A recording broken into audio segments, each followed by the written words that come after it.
เป็นว่าช่วยเฮ็ดห้องน้ำแต่ว่าตอนนี้โทรหาบ่ได้เพิ่นบ่ได้เสร็จมาแล้วโอ้มันค่าเครื่องก็ค่าสร้างค่าสร้างเนาะค่าเครื่องเนาะโอ้ค่าเครื่องก็แต่ว่าจ่ายบ่ได้ติค่าเครื่องตัวเอามาจ่ายหมดแล้วเนาะแม่นอันนี้เงินแม่ป้ายังแต่ค่าสร้างบ่ค่าสร้างเนาะ10,000 กว่าบ่ประมาณ10,000 กว่าเป็นพี่น้องค่าสร้างแต่ว่าตอนนี้บ่เห็นอ้ายเพิ่นติดต่อมาบ่ฮู้ว่าเพิ่นติดธุระหยังก็บ่ฮู้พี่น้องจักมื้ออะไรซะน้องนนท์ติดต่อบ่ได้นะประมาณ3 มื้อ 4 มื้อสบายดีตอนเช้าๆเด้อพี่น้องเอ้ยมื้อนี้ออกมาเยี่ยมยามถามข่าวน้องนู่นพี่น้องเอ้ยดนแล้วบ่ได้มาหาน้องประมาณ2 อาทิตย์เพราะว่าเฮาก็ค่าติดภารกิจติดตามเบิ่งการก่อสร้างเฮือนน้องลีหลังใหม่แต่ว่ามื้อนี้บางๆก็ได้ออกมาเยี่ยมยามถามข่าวน้องนู่นพี่น้องเอ้ยแน่ได้ยินข่าวดีว่าน้องเพิ่นเฮ็ดห้องน้ำแน่มีผู้ใหญ่ใจดีเพิ่นช่วยเหลือเรื่องรายละเอียดเป็นแนวใดจังเบิ่งจังติดตามนำกันมานำกันอยู่3 คนมื้อนี้ฮอดช่วยพี่น้องเอ้ยอากาศร้อนหลายฝนบ่ตกทางชนบทเฮาเขาเจ้าสิซักให้ซักสวนก็บ่ทำได้เอาพี่น้องเอ้ยเมืองแต่อากาศร้อนเป็นร้อนปีนี้ถือว่าแห้งแล้งกว่าแต่ละปีเพราะว่าซักให้ยังบ่ทำได้มื้อนี้เขาเจ้าก็ไปเฮ็ดพิธีกรรมขอฝนอยู่ทางพุ่นแหละทำบ่ฮู้ทางไปแล้วยินแต่น้องนุ่มเพิ่นว่าฟังสิขึ้นเฮือนน้องก่อนพี่น้องเอ้ยว่าสิซื้อเป๊ปซี่เย็นๆกินก่อนพี่น้องเอ้ยบ่คือนั่งบ่พี่ว่าซื้อน้ำขาดกันเครื่องขายโอ้หลายกว่าเก่าเนาะน้องซื้อมาเพิ่มมาหนุ่มนุ่นบ่ถ้ามีตุกหน่อยก็ตุกหน่อยครับว่ามีตุกหน่อยก็ตุกไงก็ได้ครับเย็นบ่4 บาทจะน้ำส้มว่าน้ำส้มนี่เฮ้ยตุกเท่าไรนะ2,000ตุกสาวตุกละอันเจ้าให้เงินกว่ากินเย็นๆก็จังนั่งร่มกันกับน้องพี่น้องเอ้ยพอทีมงานเฮาขึ้นมาเมื่อยๆเนี่ยเดินทางไกล30 กิโลออกแต่ตัวเมืองฮะกับบ้านนอกขึ้นมาอยู่เทิงเฮือนของน้องสาวนุ่นพี่น้องเป็นน้องเพิ่นเอาน้ำหวานมาต้อนรับหรือว่าจะซื้อซอยน้องได้อุดหนุนน้องมาจะได้กับอุดหนุนเท่าละ50เท่าละ100,000เลยทีมงานซื้อน้ำน้องสาวนุ่นเพิ่นอุดหนุนเป็นว่าตุก20,000ได้พี่น้องเอ้ยอันนี้นี่อยู่เมืองตุกเท่าไหร่2,000สปายพันน้องมาฮ้อนมาลงนู่นฮ้อนคือกันคือเบิ่งคือน้องนาวเนาะอบผิวบ่หากันแล้วอาบน้ำกินอาบน้ำใช่อาบน้ำบาดาลนี่ป่ะน้ำเจาะไม้นี่น้ำลายอยู่บ่เนาะยังลายอยู่ป่ะลายยัดว่าสิเบิดเลิกอยู่แล้ววะเขาจ่อถือว่าใส่ดีจังน้องเนาะแม่สะดวกสบายที่บ้านนี่น้องนุ่นโดยอาบน้ำก็บ่ได้ย่างไก่เนาะแม่บาดน้ำกินได้สักอย่างคือเก่าบ่ซื้อเอาฉันน้องบ่ลองกินบ่น้ำเจาะนี่บ่ได้ลองกินครับคันมีหมอใหญ่ๆเอามาต้มก่อนนะครับเลยหนูกินต้องต้มก่อนน้ำจ้อน้ำบาดาลนี่เพราะว่าหินมันลายหินปูนมันการข้นหมอนี่เนี่ยกินประมาณเดือนนึงนี่เจ็บมากระลังหนูมันกี่หินหลายดิน้องอยู่เฮือนคนเดียวบ่มันก็พ่อกับอ้ายคือได้ยินว่าเขาจะเอาไปใช้ชาวบ้านน้องนะเขาไปหาปลาไปหาปลาไปหาอยู่ใช้น้องร่วมมาหรือเป็นหวยบ่แม่นบ่หวยสิน้องไปสอนบ่แม่นบ่หวยตัวสิน้องไปอาบหวยตัวนี้ครับไปทางนั้นหรือไปทางนั้นทางลุมลงทางลุมพี่ลงทางลุมทางเทิงคือว่าไปยังไปขอฝ่าขอฝนนี่บ่แม่เขาเอายังไปเอาปานเขาเอาเครือไม้บ่จักบ่ได้เฮ็ดบ่ได้ไปนะครับเอาเครือไม้ไปเบื่อบ่คือว่าให้มันเมาเนาะให้มันเมาคือว่าแล้วก็เฮ็ดให้ฝนตกคือว่าแม่นบ่แม่แบบตามเชื่อถือตามความเชื่อทางชนบทเนาะพี่น้องเอ้ยไปหาปลาเฮ็ดให้ฝนตกตะกี้น่ะเขาบ่ได้หาพอฝนตกปกติเนาะบาดหลังจากที่ว่าฝนบ่ตกพี่น้องคือปีนี้แหละซักให้บางคนซักให้ก็ซักไปแล้วก็ ตาย บ่ เบิด ตกใส่ข้าวใต้บ่ได้กินข้าว แล้วก็ไปหาขอฝากขอฝน ขอฟ้าขอฝนบางคนมันก็แห่นางแมวนี่ แม่นางแมว แต่ว่าอยู่พี่เพิ่นไปหาปลาร่วมหมู่เบิดในบ้านเนาะน้องนุ่นแม่นบ่ แม่ ครอบครัวละ 2-3 คนพี่น้องเอ้ยไปคือสิหลายคนแต่ว่าเฮาบ่ฮู้ทางไปซื่อ เพิ่นบอกคันฮู้ทางไปนี่สิไปนำเบิ่ง ๆอ เนาะ ยากไปนำเบิ่งอยากถ่ายพี่น้องเบิ่งวิถีชีวิตของเขาเจ้าพี่น้องเอ้ยในเฮ็ดพิธีข้างในบ่น้องนุ่น เขาจำมา เรียกว่ามีจำมีหยัง โอ้แสดงว่าจำบะข้างในเนาะ คันว่าเป็นทางเฮานี่แม่นเลี้ยงหยังเกิด พี่เรื่องหยัง ตาฮ้อยหยังหั่นนะเจ้าถิ่นเจ้าทานหั่นนะพี่รักบ้านรักเมืองหั่นนะคันว่านี่นะแม่นได้พี่น้องเอ้ยอยู่ใกล้บ่น้องนุ่น กับบ่ไก่ปานใด ตอนแรกผมว่าเขามาเลยเข้าแล้วกันในตามมา เจ้าหน้าขับกลับมา อืม โอ้มาว่าทันบ่ฮู้พี่น้องเอ้ย ก็มาแต่ตอนเช้านี่ได้แล้ว ทันแล้วกันมาแต่เช้า ไปหากินหมูน้องเขากินหมูกินไก่ เขาเอายังจำเนาะบ่ได้เอายังติ บ่ได้เอาหยัง มีแต่เว้าซื่อๆจำเว้าซื่อเนาะ แม่ อย่า คิด มา ว่าขาหมูขาไก่กันนะว่าแม่ มีไก่ อืม คันได้ป้านะมากินบ่ แม่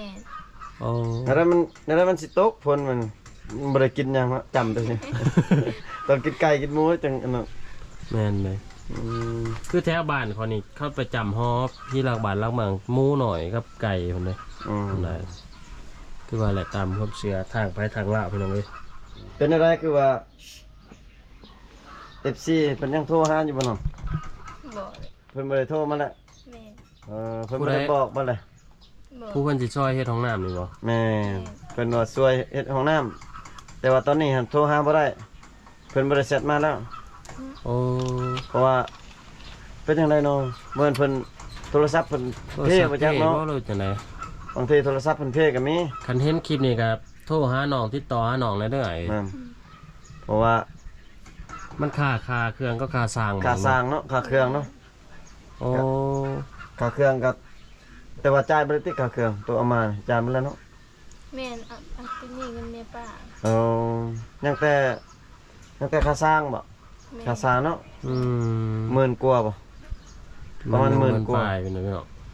ค่าสร้างแต่ว่าตอนนี้บ่เห็นอ้ายเพิ่นติดต่อมาบ่ฮู้ว่าเพิ่นติดธุระหยังก็บ่ฮู้พี่น้องก็รอเบิ่งบางทีเพิ่นสิมาติดต่อหาดอกบางทีเนาะ แม่นแหละคันซอยกับผู้ที่ซอยให้สุดพี่น้องเอ้ย แต่ว่า คิด ห้องน้ำนี่ยังบ่แล้วเนาะ แม่ ยังบ่แล้วแล้วก็บ่มีงบ ได้ประมาณ 80%แล้วตามเบิ่งพี่น้อง ใกล้สิแล้วแล้วพี่น้องรอเบิ่ง EP ต่อไปเฮาสิเฮ็ดเป็น EP ให้พ่อแม่พี่น้องได้เบิ่งเนาะ นั่นคลิปต่อไปอันนี้ถามข่าวน้องก่อน เฮาสิเฮ็ดเป็น EP แล้วก็ จัก สิต้อง จัก ถ่าย มื้ออะไรซั่นน้องนนท์ติดต่อบ่ได้นะ ประมาณ3มื้อ4มื้อ อืมแล้วบางครั้งเพิ่นเฮ็ดการเฮ็ดงาน บางทีเพิ่นค้าเวียกก็มี พอเพิ่นซอยหลายแล้วเพิ่นก็สิซอยอยู่ตลอดอยู่ สมมุติว่าเพิ่นบ่ติดต่อมาเลยนี่เฮ็ดได้ซะน้องนนท์เฮ็ดได้บ่นี่ค่าสร้างค่าหยังนี่สิเฮ็ดบ่ได้อีกบ่ ติดหนี้เอาเลย ติดหนี้เอาเนาะ จ่ายเขาเท่าละน้อยเนาะ แม่ อื อื ม มก็สิแบบนั้นแหละพี่น้องเอ้ย หรือว่า FC ท่านใดเนาะที่ว่าเห็นแล้วก็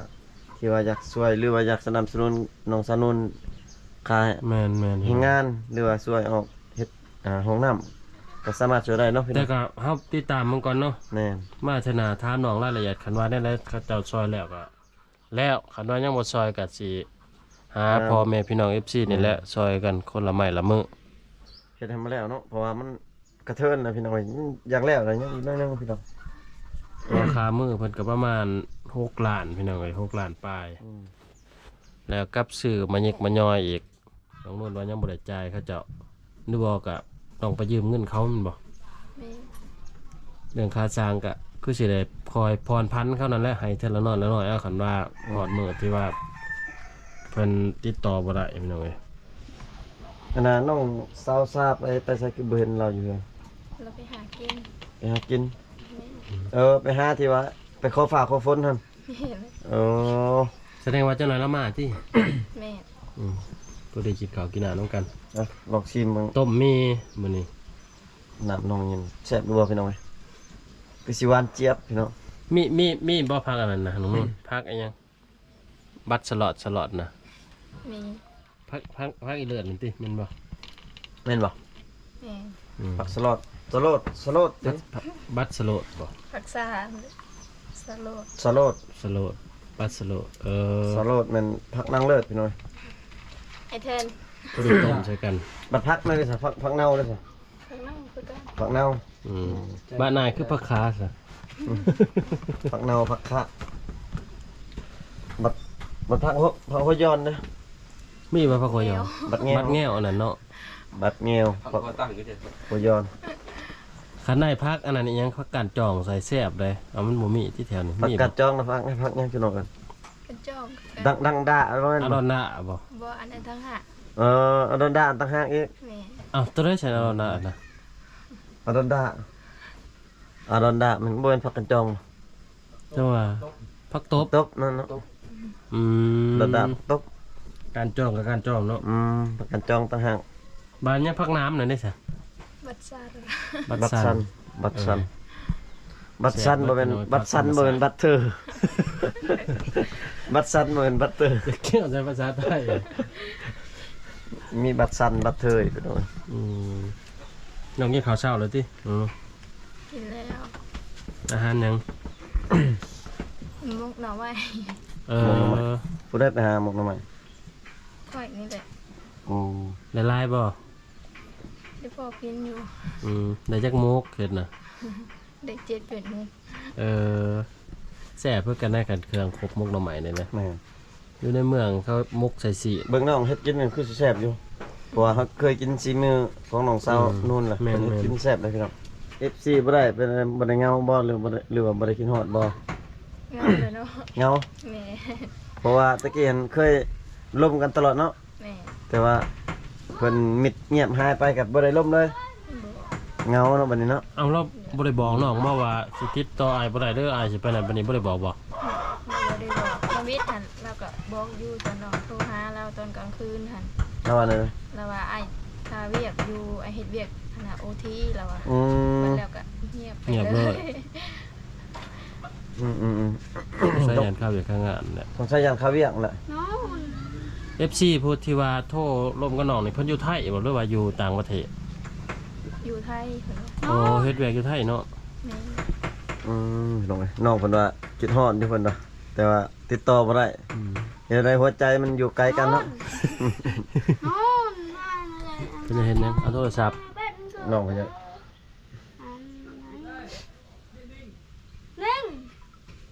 โอ้ตัดเฉพาะไม้รอเว้ย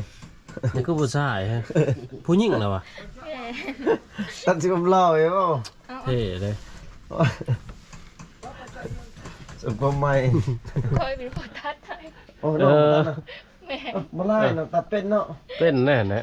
ก็ได้ตัดนี่ไล่เลย เขาเอิ้นหยังจอนบางบ่ จนว่า ตึกบ้าง เออ ตัดให้ได้ดอก งามมากแน่แน่นเลย เจ้าก็ซิมบ่ธรรมดาเนาะ บ่ได้ไล่ธรรมดาไล่แล้วเขายัง ก็ ตัด ไล่แล้วก็ตัดนะ เจ้าก็บ่ให้น้องนู่นที่ตัดให้ ครับเล เอย ผมเจ้า ว่าเขาชันแน่เขาตัด เดี๋ยวเด้อเฮาทีมงานเราเดี๋ยวไผผมยาวเด้อ ต้องตัดเจียวหัวแต่ได้จะมาตัดนำนี่ พ่อก็เริ่มผมสิยาวเลยจะให้เราตัดให้ น้องเอาว่า10,000หรือ20,000ก็ได้ติเนาะพออยู่เมือง40,000บ่ได้เขาเอาเลยบ่นึง 30 บ่เอาลายเนาะ จังวนน้ำเดืองคาสร้างน้ำหนองเนาะเราไทยเนาะ แม่น บ่ฮู้ว่าสิเป็นจังไดรอท่าไปอีกประมาณ 4-5 มื้อหรืออาทิตย์หนึงเพิ่นสิติดต่อ ตอนนี้มันน้องเพิ่นกังวลเนาะแต่ว่าคิดนำค่าสร้างแล้วพี่น้องเอ้ยเพราะว่าบ่มีเงินให้สร้างเนาะ แม่ ถ้าว่าบ่ได้เงินจาก FC ช่วยก็คือสิน้องเพิ่นสิติดหนี้สร้างอีกพี่น้อง บ่น้องนุ่นสิได้หยุดบ่หรือว่าเฮ็ดต่อเลยนี่ มีคนเฮ็ดต่อแล้วสิหยุด เฮ็ดต่อเนาะมันสิหยุดก็เถิดให้มันแล้วสำเร็จซะ จำมือจำมาเฮ็ดนะจำมือละ ได้ประมาณ5มื้อแล้ว โอ้5มื้อ โอ้ไว้อีเด้อ ไปเติมเนาะ จนฮอดใส่บ้านประตูใส่มานี่แหละพี่น้องเอ้ย มีแต่รอเบิ่งเพิ่นบางทีเพิ่นติดต่อมาก็คือสิอันนั้นดอกซักแล้วบ่ สักแล้วสองหอบเลย อ๋อ สั ซั ก ก แล้วก็ซักอีก ซักแล้วก็ซักอีก แม่ ซักเรื่อยๆไปเนาะ สมมุติว่าคันมันฝนตกมาแล้วมันสิโป่งซ่อนกันเลยแล้วบ่แม่นบ่ซะต้องซักสองเถื่อ แล้วอันว่าปกติใน3มื้อมันออกแล้วเขา โอ้ซักเพื่อฝนนั่นนี่เนาะ แต่ซักหลายเทื่อ2ห้องแล้ว เพราะเขาเจ้าหูได้ว่ากำหนดมันจักมือมันตายเขามันแห้งหรือว่ามันสิเกิดนั่นนะ ก็ซักอีกรอบ3นี่ก็ เน่า สิออกเลย ซักโดนเพิ่นว่า ปกติเขาขึ้นได้ซ้ำนี่เนาะแต่ละปีเนาะ แม่ เพราะอายเห็นแทนนอก ขึ้นอะไรกันว่าซ้ำนี่นะ